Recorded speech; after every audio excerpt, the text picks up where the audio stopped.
Good morning, everyone out there in internet land on this Thursday after the eclipse. And right now here in Binghamton, guess what? It looks like the eclipse is happening. That's dark and dreary and rainy, but as I always say, that's the weather in Binghamton. This is Yvonne DeVito with Smart Conversations, and I want to welcome as my guest today, Greg Davis. Greg, welcome.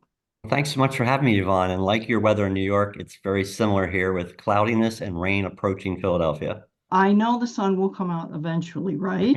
We don't have to worry about that. Okay, let me tell you a little bit about Greg. First of all, Greg is the author of a book called Checkmate.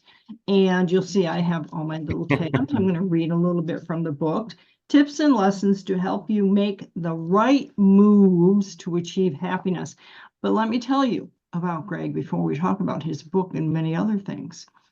Greg Davis holds numerous certifications, is retired as an award-winning professor of accounting at the prestigious University of Illinois and senior finance executive at Hershey Entertainment and Resorts. I found that so fascinating in your book, Greg. I loved reading about Hershey. That is the world-renowned entertainment company Yeah. based in Hershey, PA. Woo! Chocolate one's all I can say. With a unique perspective, he has been successful in both the corporate world and in academia. Greg currently lives in Philadelphia with his wife Abby of 34 years and enjoys spending time with family and doing activities together with Abby. Greg, I just a little aside, is my daughter's cat is named Abby, a cute little kitty. Greg enjoys bicycling and walking around the city. True to the name of his book, Checkmate, Greg also plays a lot of chess. He also enjoys sharing his knowledge of personal finance and retirement by writing articles as a freelance writer. So the interesting thing to me in that, Greg, is that you walk around Philadelphia. Hardly anyone does that kind of thing anymore. Tell us what you see when you walk around. Is it your neighborhood, or do you go to an area that you walk around? Yeah, I'll be glad to, Yvonne. So we're new to city life. Both my wife and I grew up in very rural parts of Pennsylvania.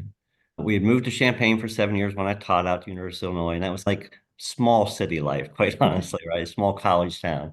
So when we came here to Philadelphia in fall of 2021, Yvonne, we realized that, wow, this city has lots of opportunities to check out new neighborhoods. So we're living right in Center City, Philadelphia. There are an incredible amount of great restaurants in this city, and my wife and I are huge advocates of trying to dine out as often as possible and save the kitchen equipment.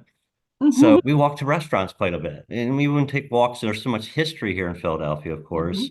We walk to historical sites and check those out as newbies. And we're only been here, and we're in our third year. We're still learning new areas of the city every time we go out in ventures. Yeah, in your book, I have a couple passages that I definitely want to read. I can't read all of them, everybody, because then I would end up kind of reading the whole book. But I love this in the very beginning in the introduction, where you say happiness is a combination of factors that is hard to achieve, especially during these trying times, and take a look at these current statistics. So you share some statistics there about what's going on in the Right. world today, but the end message of this is even though we're in this particular moment in time, it's how to build that happiness. One of the things I love, everyone, is this little thing here.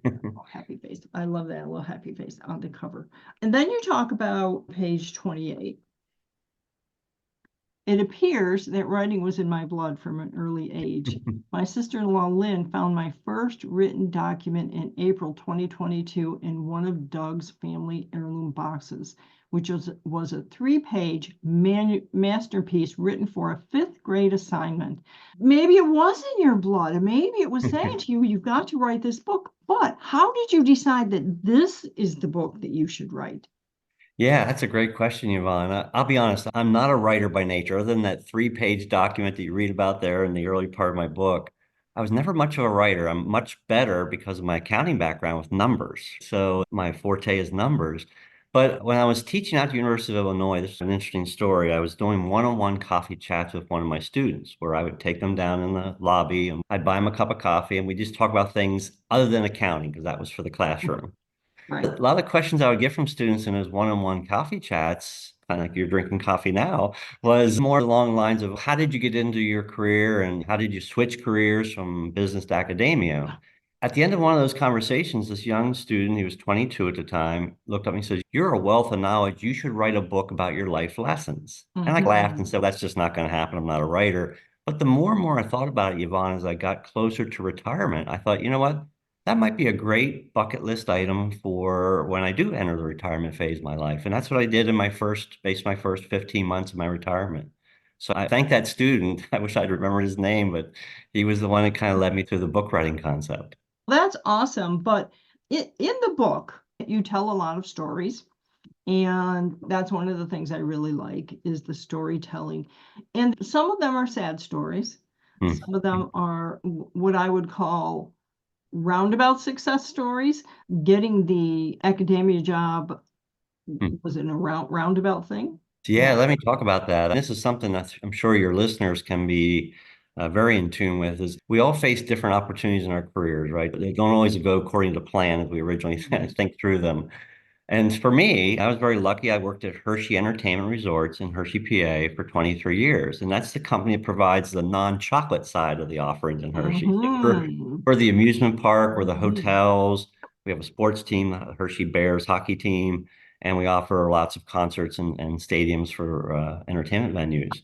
We're not the chocolate side, but we're the fun side of the town. And I loved working there. But after 23 years, I had reached a stage of burnout, as many of your listeners do. And so I had to decide what I wanted to do. I took an early retirement from Hershey in 2014. And then I thought I'd been teaching adjunct for a number of years in the evenings. And quite Mhm. honestly, those were the days, Yvonne, when I'd wake up and be like, man, I'm excited about the day because I get to teach tonight. So I realized that was like a passion of mine, and sharing my information with my knowledge with others was really truly the why in my life I'd been looking for a long time. So I decided to go in academia. And as you mentioned, as I talk about in the book, that didn't go as well as I'd originally planned. I Mhm. realized that not having a PhD was a major deterrent Mhm. particularly to colleges and universities on the East Coast. So I widened my search geographically, which is hard because that meant probably I'd have to uproot my wife and I and move to a new location. So long story short, we moved 700 miles away after I got the job at University of Illinois. Loved the 7 years there. It was the best 7 years of my life, quite honestly, sharing that knowledge with students. But changing careers is not easy. It's a Mhm. challenge for all of us, and your listeners, and I'm sure can feel for this, is you have to prepare that. I went in a little bit underprepared on how hard it would be to get in academia without a PhD. So I learned a valuable lesson there. Yeah, and I think that's the key here is that you didn't give up. You Right. said, so here's the problem. How do I solve this problem? And part of that was let me look in a wider area. Let me Right. expand my horizons. Let me get out of my comfort zone, so to speak. One of my challenges working with authors, by the way, is to have them do that, have them understand that the book is more than just something people read and then put on the shelf. We don't want them to do that. We want them Right. to tell them, teach them, encourage them, and then connect with the author kind of things. And they're often like, what does that mean? What do I have to do? How does that work? And so I have to work with them on that quite a bit. And it's Sure. not comfortable for them. They're like, I just want to write books. I'm like, It's very interesting, Yvonne, you mentioned that. I think one of the things that I got out of the book, which I wasn't intending, was it was very therapeutic for me to write. I love what you did in one of your descriptions of my book. It's a story that has tears and laughter and comes out okay on the other side. There's a lot of really rough stuff to go through in my book. I lost 3 family members over the course of 10 months, the early stages of the pandemic, none of them due to the pandemic, interesting enough. And that was a really tough time because I was still out in Illinois, 700 miles away from my family. And I think for me to write about that, and as you can probably appreciate better than anybody, and your listeners can appreciate, is that was incredible. I literally had a box of tissues next to me when I was writing that chapter on family, which is my first chapter in the book, with the lesson of never regret spending time with your family. Don't forget those who have left us. And yes. so I found that book writing to be a very therapeutic process for me. That's the hard part to do, but man, it was really great for me. I tell that to my authors or to people on LinkedIn all the time. I tell them that you are going to transform yourself as much as you transform the people who read your book.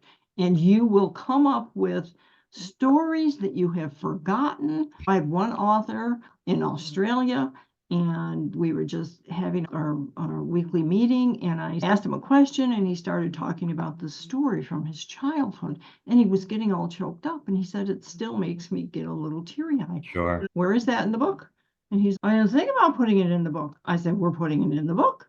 This, anytime you can get the audience to feel what you're feeling and bring them to tears is good.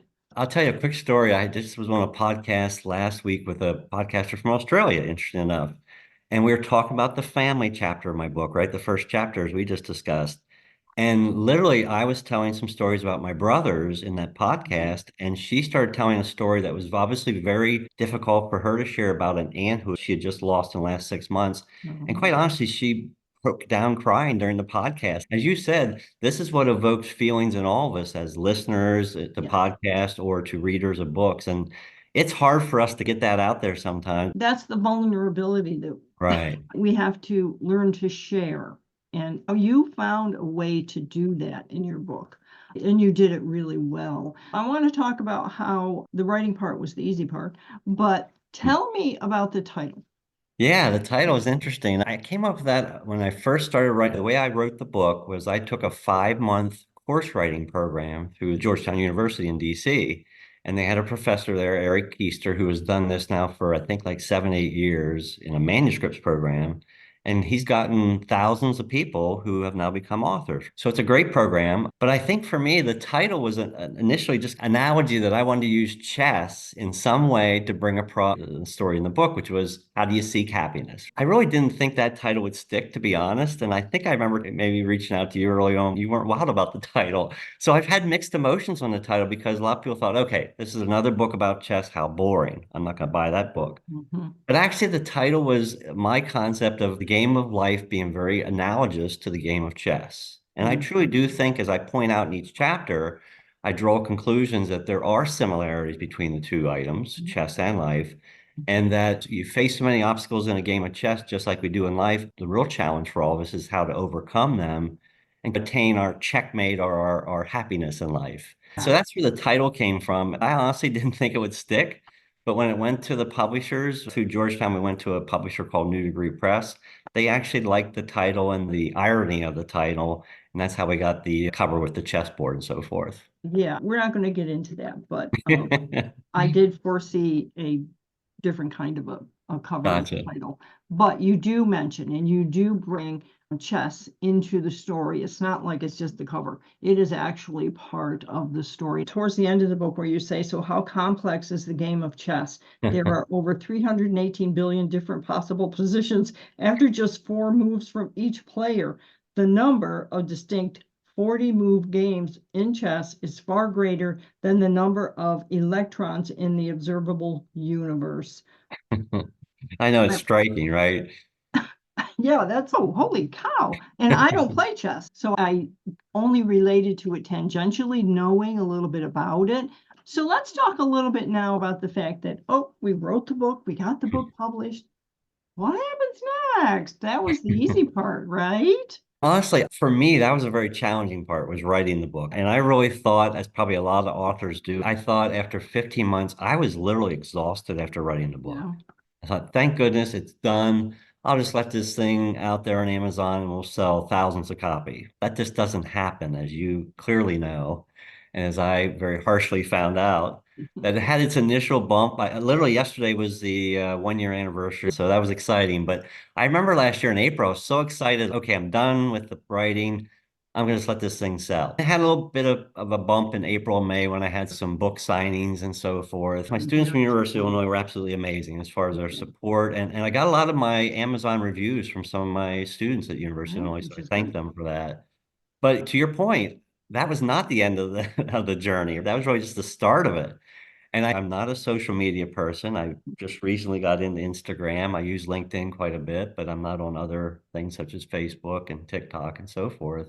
So I found it really hard for me as I'll just say an elderly gentleman, as I say in the book, at age 63, trying to figure out the social media aspect of pushing your book. And that's where, quite honestly, folks such as yourself and a couple of others have helped me with the marketing journey. And we've done some things where we push some things out onto Instagram and other sites. And that was a challenge for me. And I think a lot of authors, maybe younger authors, don't have the issue I did. But for me, it was hard Well, to they really kind do. of figure that out and to They get do. that book out there in some Mhm. form of mass marketing concept. When you were writing the book, did anyone, including your publisher, ask the question, Fred, what do you want the reader to do after they're done reading the book? Did anyone Hmm. ask you that question? No, I never got that question. I'll say this. I got good support overall, but I think where maybe I fell a little bit short or maybe I was expecting more is I didn't get a whole lot of marketing support from Right, them. I think they right, were very good about getting the book out there on the right. Amazon website and Mhm. so forth, but I probably didn't pick up the marketing stuff like I should have early on. Literally, I just developed a author's website in January, which I think that they probably were pushing for that when you publish the book, you should come out with your website the same day, and that just didn't happen for me. If you worked with me, Fred, that website would be up before the book was published and doing some social media marketing before the book was published. You would be gathering a community and building a community. But here's the big question for your book. What do you want to happen, not just for the reader, but for you? What was your hope when you wrote the book, the bigger picture beyond Yeah. just, I want to write this book and share it? What was that? The big picture for me, Yvonne, quite honestly, was I've been through 60 years of a life of hard knocks, right? So I felt when I started writing this book and it started to come together as well as it was with, family, relationships, career discussions, and talking about mistakes I've made, some really difficult challenges with my wife having breast cancer in Right. 2018 and overcoming that. What Yeah. I really wanted to have happen was I wanted the reader to go through the book, and it's only 150 pages. It's a pretty Mhm. easy Yep. read. Some people read it in 3 hours and That's right. less. But I wanted the reader to actually come away with, okay, here's some great tips. I know I need to start preparing for retirement, but how do I do that? What's some Mhm. personal finance tips I should follow? I provide that in the book. So I was Mhm. trying to help others not maybe make some of the mistakes I had made in my life. And Mhm. more importantly, I was really truly hoping the book would bring people kind of a better picture of how to get to happiness. Because, oh my goodness, over the last couple of years since the pandemic, Mhm. it's been a lot of difficult times for your listeners as well as all of us. And every time you turn on the news, it's usually negative, right? And especially in election years we have here in Yeah. 2024.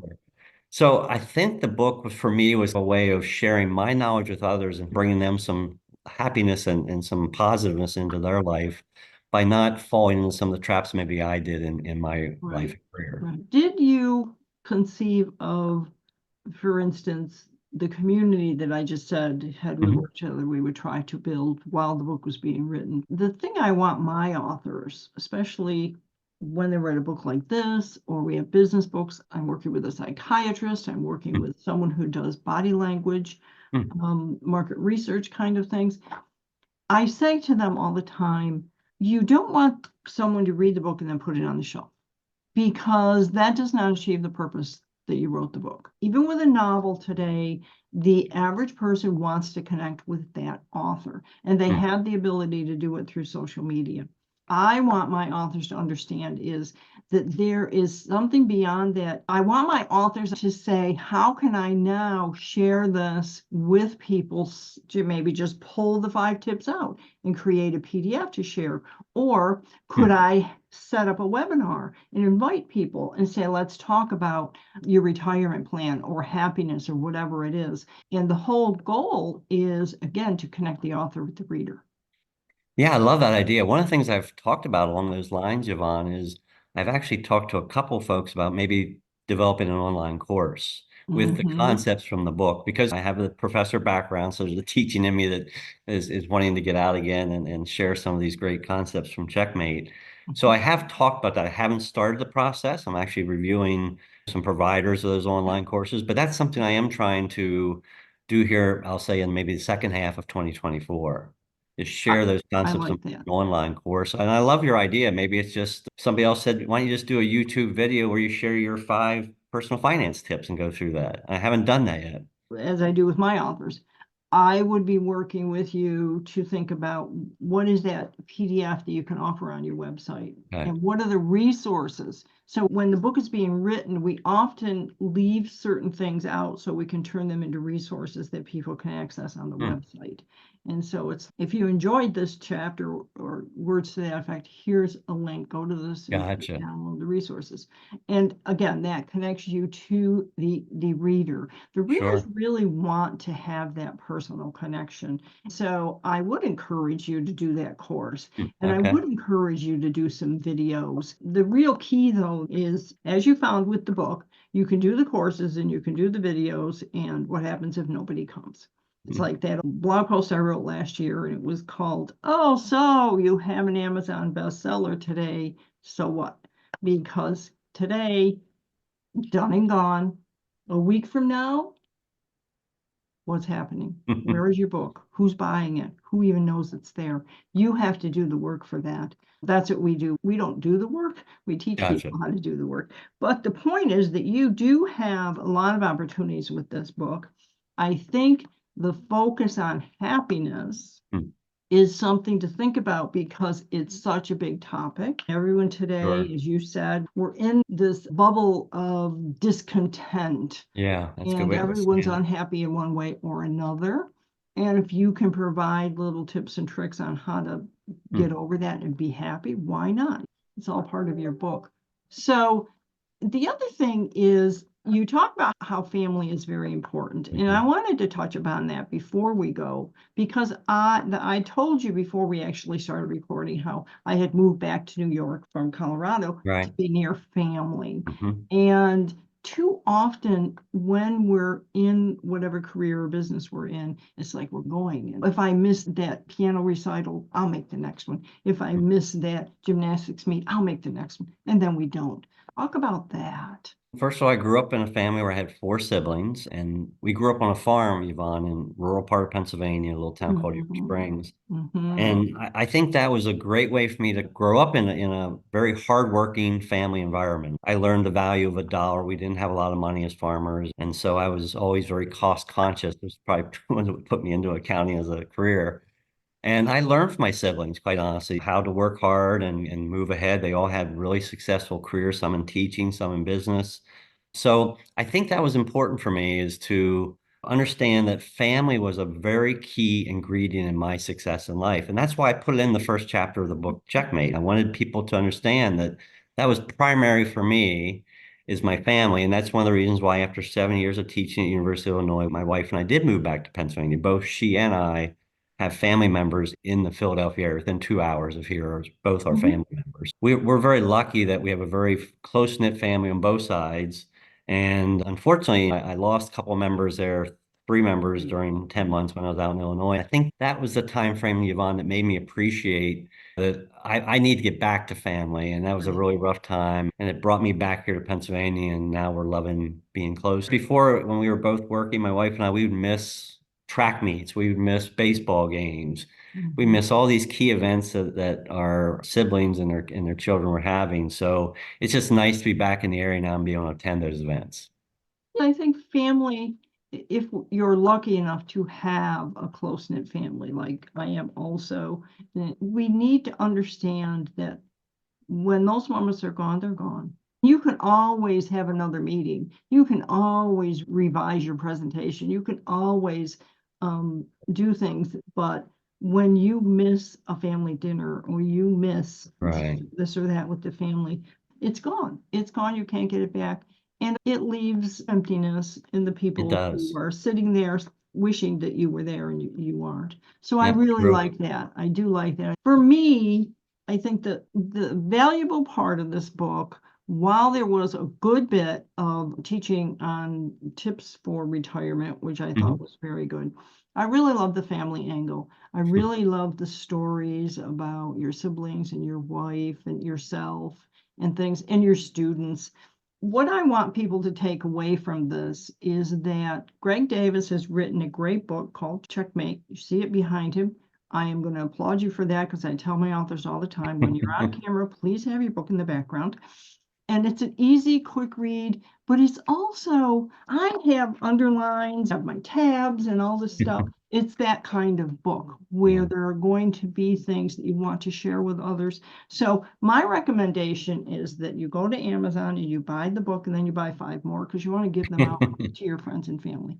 So Greg, it's been great to have you on the show. Any last words that you want to share about the book or about what you're doing now? Yeah, first of all, thanks for having me, Yvonne. I really am pleased to be on the Smart Conversations podcast today. It's been a pleasure talking to you and your audience. I hope your listeners walk away from this just feeling like there's a book out there. It's fairly easy to read with lots of tips. Somebody explained it to me last week in a podcast that I've taken the work of the 60 years of my life and condensed it into 150 pages with lots of tips for people to follow. And even if a reader would follow 2 or 3 tips from my book, I'd be ecstatic. But yeah, I encourage people to check out my website at www.davis.checkmate.com. I do have lots of other articles out there for people to follow for finances. Also, I have lots more about me and my background, a little bit more about some of the reviews some of my students and others have written about the book Checkmate.